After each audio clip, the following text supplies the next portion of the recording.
શ્રી હરિ પરમાનંદમ ઉપદેષ્ટારમીશ્વરમ વ્યાપકમ સર્વલોકાનામ કારણમ તમ નમામ્યહમ. સર્વને જય શ્રી કૃષ્ણ, જય મહાદેવ. ફરી પાછા આપણે એ જ જ્ઞાન ગંગામાં આવ્યા છીએ અને એ જ જ્ઞાન ગંગામાં આપણે બધા ગ્રંથોના દર્શન પણ કરવા છે અને બધા ગ્રંથોની માહિતી પણ લેવી છે. તો આજે આપણે જે ગ્રંથ લઈ રહ્યા છીએ એમાં સૌથી પહેલો ગ્રંથ છે એ આધ્યાત્મ કલ્પદ્રુમ છે.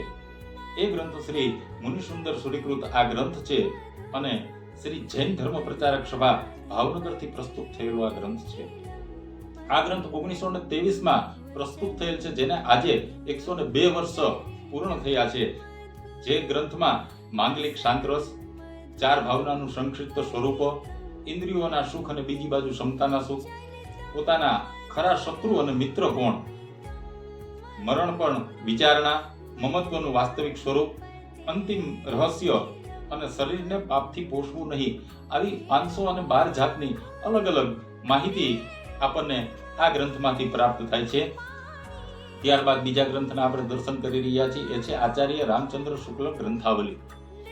આ ગ્રંથો ઓમ પ્રકાશજી દ્વારા રચાયેલો ગ્રંથ છે અને પ્રકાશન સંસ્થાન દિલ્હીથી પ્રસ્તુત થયેલો આ ગ્રંથ છે, જેમાં શ્રદ્ધા, ભક્તિ, કરુણા, ઉત્સાહ, સ્વાગત ભાષણ, રસાત્મક બોધના વિવિધ સ્વરૂપો, સભ્યતાના આવરણ અને કવિતા, કલ્પનાનો આનંદ જેવી 360 જેટલી અનુપમ માહિતી સાથેનો આ ગ્રંથ છે, જે ખૂબ સરસ ગ્રંથ છે. ત્યારબાદ જે બીજા ગ્રંથના આપણે દર્શન કરી રહ્યા છીએ એ છે આગમવેદ.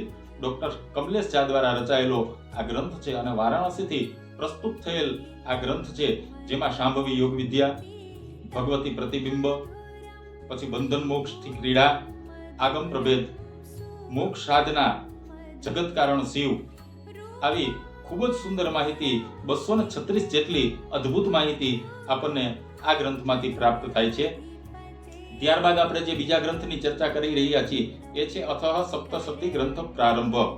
આ ગ્રંથ છે એ 1915માં પ્રસ્તુત થયેલો આ ગ્રંથ છે, જેને આજે 110 વર્ષ પૂર્ણ થયા છે.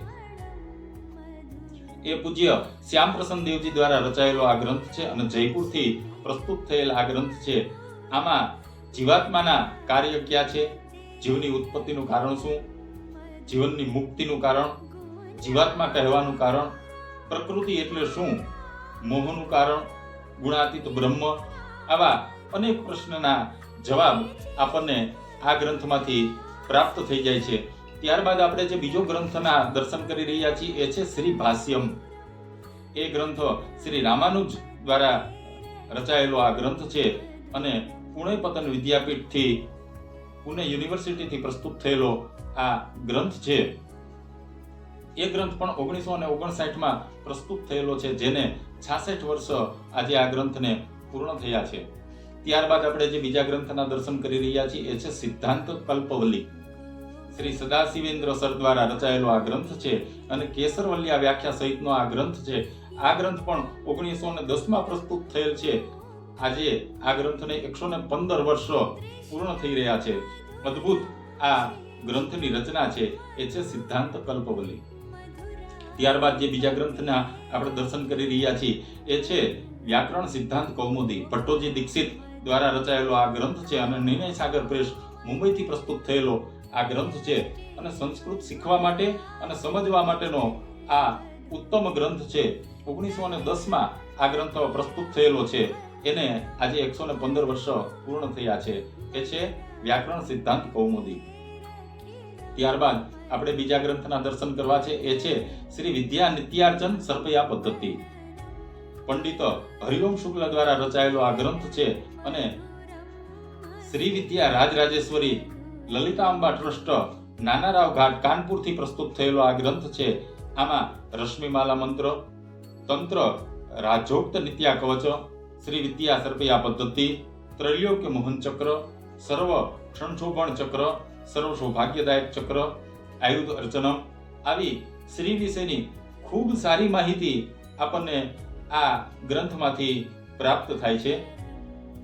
ત્યારબાદ જે બીજા ગ્રંથના આપણે દર્શન કરી રહ્યા છીએ એ છે દેવી મહાત્મય સાધના સમર, એટલે કે શ્રી શ્રી દુર્ગા સપ્તશતીની આધ્યાત્મિક વ્યાખ્યા.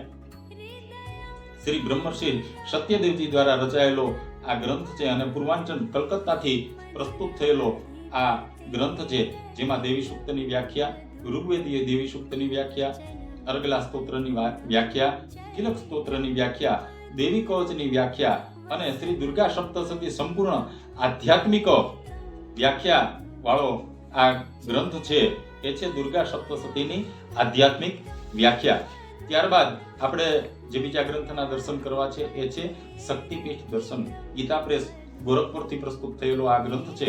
આ ગ્રંથમાં 51 શક્તિપીઠના વર્ણન, શક્તિપીઠ રહસ્ય, 10 મહાવિદ્યા અને એમની ઉપાસના, ભારતના 12 પ્રધાન દેવીના વિગ્રહ અને સાથે સાથે કઈ શક્તિ કઈ પીઠમાં બિરાજમાન છે, ક્યાં એના અંગ અથવા આભૂષણ પડ્યા છે અને એ શક્તિના નામ શું છે અને એમના ભૈરવ કોણ છે, એની ખૂબ જ સરળ અને સારી માહિતી આ ગ્રંથમાં આપણને પ્રાપ્ત થાય છે. દાખલા તરીકે વારાણસી છે ત્યાં કર્ણ અને આભૂષણ મણિ છે, એટલે એ શક્તિ છે એ વિશાલાક્ષી છે અને એમના ભૈરવજી છે એ છે શ્રી કાલ ભૈરવ. ઉજ્જૈનમાં કુહની એટલે કે કોણી છે, તો ત્યાં જે શક્તિ છે એ છે મંગલચંડી અને ત્યાંના ભૈરવ છે એ છે માંગલ્યકા પિતાંબર ભૈરવ છે. ત્યારબાદ જ્વાલામુખી ત્યાં જીહવા પીડિતી એટલે એ છે સિદ્ધિદા શક્તિ અને ત્યાંના જે ભૈરવ છે એ છે ઉન્મત્ત ભૈરવ. આવી રીતે સંપૂર્ણ શક્તિપીઠ ક્યાં આવેલ છે અને શું એનો ઇતિહાસ છે, એનું સંપૂર્ણ વર્ણન આપણને આ ગ્રંથમાંથી પ્રાપ્ત થાય છે. એ છે શક્તિપીઠ દર્શન. તો આવી રીતે આપણે આજે આટલા ગ્રંથોના દર્શન કર્યા અને આટલા ગ્રંથોની માહિતી પણ લીધી.